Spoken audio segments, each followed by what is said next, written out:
پاک نے کیا فرمایا؟ اللہم اکفنی بحلالک عن حرامک واغننی بفضلک عمن سواک. فرمایا یہ دعا مانگا کرو، اے اللہ مجھے کفایت کرنے والا رزق عطا فرما اور مجھے حرام سے بچا اور مجھے اپنے فضل کے ساتھ دوسروں سے بے نیاز کر دے. یعنی اس کا سادہ ترجمہ یہ ہے کہ اللہ بندوں کا محتاج نہ کر، مجھے اپنا محتاج. فرمایا یہ دعا پڑھو ادائے قرض کے لیے، ادائے قرض کے لیے یہ دعا پڑھو. اللہ تبارک و تعالی پہاڑ کے برابر بھی قرضہ ہوگا تو تمہیں اللہ اس سے نجات عطا کر دے گا. نبی پاک صلی اللہ تعالی علیہ وسلم نے ایک حدیث میں غصے کی دعا بھی بتائی ہے. ایسے میرے خیال میں لوگوں کو غصہ نہیں آتا، آج کل غصہ نہیں آتا، لوگوں میں تکبر آ گیا ہے. اپنے سے چھوٹے پہ غصہ آتا ہے، اپنے سے تگڑے پہ کیوں نہیں آتا؟ جس آدمی نے گلی پہ خیرات مانگنے والے پہ غصہ کیا وہ ایس ایچ او صاحب پہ کیوں نہیں کرتا؟ غصہ تو غصہ ہے نا، سب پہ ہونا چاہیے، لیکن بڑا سمجھدار غصہ ہے. غریب آدمی کو دیکھ کے غصہ آتا ہے، امیر آتا ہے تو غصہ نکل جاتا ہے. تو میں تو کہتا ہوں لوگوں کو غصہ، اگر تجھے غصہ آتا ہے تو مار دیوار کے ساتھ ٹکر تیرے غصے کی سمجھ آئے. یہ کس قسم کا غصہ ہے جو غریب پہ ہی ہاتھ اٹھا رہا ہے؟ تو خدا را خیال فرما. غریبوں کے حق میں بڑا غصہ، مجبوروں کے حق میں بڑا غصہ، ماتحتوں پر. اور اگر چودھری صاحب آ جائیں تو چودھری صاحب آ جائیں تو پھر بہانہ بنا لیتے ہیں، کہتے غصہ تو مینوں بڑا آیا سی، پھر میں کیا میرے گھر آیا ہے، پھر بہانہ بنا لیا. ایسے نہیں کرو. نبی پاک صلی اللہ علیہ وسلم نے دعا سکھائی بخاری میں، فرمایا جب غصہ آئے تو پڑھا کرو اعوذ باللہ من الشیطان. آتی ہے نا دعا ماشاءاللہ، اعوذ باللہ من الشیطان. جب غصہ آئے تو یہ والی دعا پڑھ لیا کرو. نبی پاک علیہ الصلوۃ والسلام نے ارشاد فرمایا کہ جب تمہارے بھائی کو چھینک آئے نا تو چھینک آنے والے کو کہنا چاہیے الحمدللہ. چھینک آئے اس نے کیا کہنا ہے؟ یاد ہو جائے گا کیا کہنا ہے؟ الحمدللہ. اور جو سنے اس نے کہنا یرحمک اللہ. کیا کہنا ہے؟ یرحمک اللہ، اللہ تجھ پہ رحم کرے. یہ پڑھنا ہے اس نے. حضرت عبداللہ بن مبارک رحمۃ اللہ تعالی علیہ نا دریا کے کنارے کھڑے تھے، کشتی سے اترے تھے ابھی اور وہیں کھڑے تھے. تو ایک آدمی، دو چار لوگ کشتی میں کنارے سے آپ کے پاس سے گزرے تو ایک کو چھینک آئی، اس نے کہا الحمدللہ. اب سنت ہے کہ جواب دو یرحمک اللہ، اللہ تیرے اوپر رحم فرما. جواب دینا تھا لیکن وہ کشتی تیزی سے گزر گئی. حضرت عبداللہ بن مبارک رحمۃ اللہ تعالی علیہ نے ملاح کو بلایا، فرمانے لگے اس کشتی کا پیچھا کرنا ہے. وہ کہنے لگا سواریاں بیٹھیں گی تو جاؤں گا. اس زمانے میں جو پوری کشتی کا ایک سائیڈ کا کرایہ تھا وہ 5 دینار تھا. فرمانے لگے تو نہ اس طرح کر، اسپیشل مجھے لے جا بٹھا کے. کیا لے گا؟ اس نے کہا 20 دینار لوں گا. فرمایا 20 ہی دوں گا. اس کشتی کا پیچھا کیا اور جس آدمی کو چھینک آئی تھی نا اس سے جا کے یرحمک اللہ کہا. اس نے جواب میں جزاک اللہ کہا. تو آپ فرمانے لگے میرا کام ہو گیا، واپس چل. ملا دنیا دار تھا، وہ سوچنے لگا. پہلے تو اس نے سوچا میرا کیا ہے، 20 دینار تو ان کے گئے ہیں. لیکن جب اترنے لگے نا تو 20 دینار دیے یا 20 درہم دیے. تو وہ کہنے لگا حضرت جی صرف ایک لفظ کہنے کے لیے آپ نے اتنا پیسہ خرچ کر دیا. فرمایا لفظ کہنے کے لیے نہیں، اپنے مصطفیٰ کی سنت ادا کرنے کے لیے، اپنے نبی پاک علیہ السلام کی سنت ادا کرنے کے لیے. یرحمک اللہ، اللہ تیرے اوپر رحمت کرے. کس طرح کا خوبصورت انداز سکھایا ہے. دیکھیے ایک حدیث ترمذی شریف میں نبی پاک صلی اللہ علیہ وسلم نے فرمایا کسی بیمار کو دیکھ کے یا کسی مصیبت میں مبتلا آدمی کو دیکھ کے تم یہ دعا پڑھ لو تمہیں کبھی وہ مصیبت نہیں آئے گی. کیسی خوبصورت دعا ہے. کسی مصیبت زدہ کو بیمار کو دیکھ کے پڑھو تمہیں کبھی وہ مصیبت. الحمدللہ الذی عافانی مما ابتلاک بہ وفضلنی علی کثیر ممن خلق تفضیلا. اللہ تعالیٰ کا شکر ہے جس نے مجھے اس مصیبت سے عافیت دی اور اس بیچارے کو یا تجھے اللہ نے مبتلا کیا اور اللہ نے مجھے اپنی بہت ساری مخلوق پہ فضیلت دی ہے. یعنی اللہ نے مجھے بڑا اچھا رکھا ہوا ہے. یار میں تو الحمدللہ بڑا اچھا ہوں. دیکھو بیچارہ، یعنی یہ دعا بھی ہے اور اپنے اوپر شکر ادا کرنے کا ایک. اعلیٰ حضرت فاضل بریلوی رحمت اللہ تعالیٰ علیہ کو نا گلے کے اندر چھوٹی چھوٹی 2 پھنسیاں نکل آئیں. تو اس زمانے میں طاعون کا مرض پھیلا ہوا تھا. ایک بڑے قابل حکیم کو لایا گیا، انہوں نے چیک کر کے کہا آپ کو تو طاعون ہو گیا ہے، فرمانے لگے چل دوڑ جا، مجھے طاعون نہیں ہو۔ اس نے کہا جناب یہ گلے پہ بنا ہوا ہے اور سب کو پتہ ہے آج کل پھیلا ہوا۔ فرمایا سب کو ہو سکتا ہے، مجھے نہیں ہو سکتا۔ کیوں؟ فرمانے لگے ایک بندے کو طاعون ہوا تھا تو میں نے اسے دیکھ کے وہ دعا پڑھ لی تھی جو نبی پاک نے بتائی ہے، لہذا حضور کا فرمان ہے تو مجھے ہر بیماری آ سکتی ہے پر یہ بیماری آ سکتی۔ وہ شخص کہنے لگا جی منہ میں بھی گلٹیاں چلی گئی ہیں، کھول نہیں رہا، کیا ہوگا؟ اعلیٰ حضرت نے کالی مرچ منگوائی، اسے پیس کے زبان کے نیچے رکھا تو ساری بیماری دور ہو گئی۔ فرمانے لگے بلاؤ نہ ذرا اس حکیم کو جو کہتا تھا طاعون ہو گیا ہے، وہ تو صحیح ہوتا ہی نہیں اتنی جلدی۔ فرمایا ہر چیز بدل سکتی ہے پر میرے نبی کا فرمان نہیں بدل سکتا، میرے رسول پاک علیہ السلام کا فرمان نہیں بدل سکتا۔ تو عزیز دوستو، نبی پاک، اب بڑی خوبصورت بات آئی، ساری خوبصورت تھی، بڑی پیاری بات آئی۔ دنیا میں سب سے حسین چہرہ اللہ نے اپنے رسول کو عطا فرمایا ہے۔ نبی پاک کا چہرہ بھی حسین ہے، مکھ چند بدر شاہ شانی ہے، متھے چمک دی لاٹ نورانی ہے، کالی زلف تے اکھ مستانی ہے، مخمور اکھی ہے مد بھری۔ پیارا چہرہ ہے حضور کا، جتنا چہرہ پیارا تھا اتنے ہی حضور کے اخلاق بھی بڑے پیارے تھے۔ لیکن میرے نبی پاک علیہ السلام جب آئینہ دیکھتے، کیا دیکھتے؟ حضور جب آئینہ دیکھتے، ہمارے نوجوان بھی سارا دن آئینے کے آگے کھڑے رہتے، کبھی بال اس طرح کے بناتے ہیں کبھی اس طرح کے۔ تو میرا کئی دفعہ دل کرتا ہے کہ میں ان سے کہوں کہ تو آئینے کو کہہ رہا ہے جھوٹ بول، پر وہ کیسے بولے؟ تو کہہ رہا ہے آئینے کو کہ تو کہہ سب سے پیارا تو ہی لگ رہا ہے، پر وہ کیسے بولے؟ اس نے تو سچ بتانا ہے۔ ان کو آئینہ جو دکھایا تو برا مان گئے۔ تو میرے عزیز یاد رکھیے گا، نبی پاک صلی اللہ علیہ وسلم بھی آئینہ دیکھتے۔ آئینہ دیکھنا حضور کی سنت ہے، کوئی سنت سمجھ کے آئینہ دیکھے گا تو ایک دفعہ دیکھنے پر 100 شہیدوں کا ثواب ملے گا۔ لیکن نبی پاک صلی اللہ علیہ وسلم آئینہ دیکھتے کیا کہتے؟ اللہم انت حسنت خلقی فحسن خلوقی۔ یا اللہ، یہ دیکھیں حضور نے ہمیں سکھایا ہے، یا اللہ جس طرح تو نے میری صورت اچھی بنائی ہے میری سیرت بھی اچھی بنا دے۔ یہ ہمیں سکھانے کے لیے دعا، یا اللہ جس طرح صورت اچھی بنائی ہے، جس طرح تو کہتا ہے نا اس دفعہ اس وقت دیکھ لو کپڑوں پہ کوئی داغ نہیں، تو دعا کیا کر باطن کے بھی اللہ داغ دور فرما دے، یہ والا سارا معاملہ بھی ٹھیک ہو جائے۔ آخر کی طرف آتا ہوں، فرمایا جب کھانا کھانے لگو تو دعا مانگو، اور ایک روایت میں فرمایا یہ دعا پڑھ لو، کھانے میں زہر بھی ہوگا تو تم پہ اثر نہیں کرے گا۔ کھانے پہ ایسے میں بڑی تکلیف سے کہتا ہوں کہ آج بھی ہمیں کہنا پڑتا ہے کہ بہت سارے لوگ ایسے ہیں جو ابھی بھی کھانے سے پہلے بسم اللہ نہیں پڑھتے۔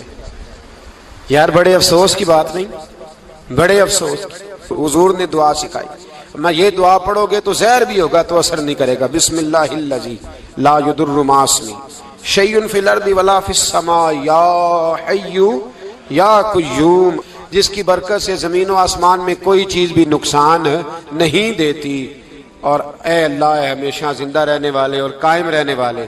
یہ نبی پاک اور ایک حدیث میں اور بھی دعا آئی ہے۔ بسم اللہ شریف تو خیر بخاری میں موجود ہے، مسلم میں موجود ہے، بسم اللہ وعلی برکت اللہ بھی ایک حدیث میں نبی پاک صلی اللہ علیہ وسلم نے ارشاد فرمایا۔ اور جب کھانا کھا چکے پھر کہا دعا مانگو، الحمدللہ الذی اطعمنا وسقانا وجعلنا من المسلمین۔ اللہ تعالیٰ کا شکر ہے جس نے ہمیں کھلایا بھی، پلایا بھی اور مسلمان بھی بنایا۔ حضرت مرزا مظہر جانا فرماتے ہیں کہ بارش ہوئی تھی تازی تازی، دلی میں تازی تازی بارش ہوئی تھی، ایک بابا لکڑی کے جوتے پہنے کھڑا ہوں، اللہ اللہ اللہ، اسی کسے دے کچھ بھی نہیں لگ دے، نہ کوئی ساڈا دردی۔ بابا مست ہو کے جا رہا، اللہ اللہ کرتا جا رہا۔ ایک طوائف اپنے کوٹھے سے اتر کے تو سیڑھیوں پہ بیٹھی تھی، ساتھ اس کا یار بھی بیٹھا تھا۔ بابا اپنی مستی میں جا رہا ہے تو بابا جی کے پیروں سے کچھ مٹی اڑی تو اس عورت کے کپڑوں پہ پڑ گئی، پرواہ نہیں، بزرگ گزر رہے، وہ یار اس کا دوڑا ہوا آیا، اس نے آ کر تھپڑ مارا، کا خیال نہیں سارے اس کے کپڑے آلودہ کر دیے، تو کدھر تیرا دماغ نہیں ٹھیک؟ بابے نے نظر اٹھائی، کہا بیٹے میں نے دیکھا نہیں، چل اللہ تیرا بھلا کرے، تو نے بدلہ لے لیا۔ بابا جی چپ کر کے وَإِذَا خَاطَبَهُمُ الْجَاهِلُونَ قَالُوا السَّلَامَ، چپ کر کے گزر گئے۔ ٹھنڈ کا موسم تھا، بارش تازہ ہوئی تھی، حلوائی دودھ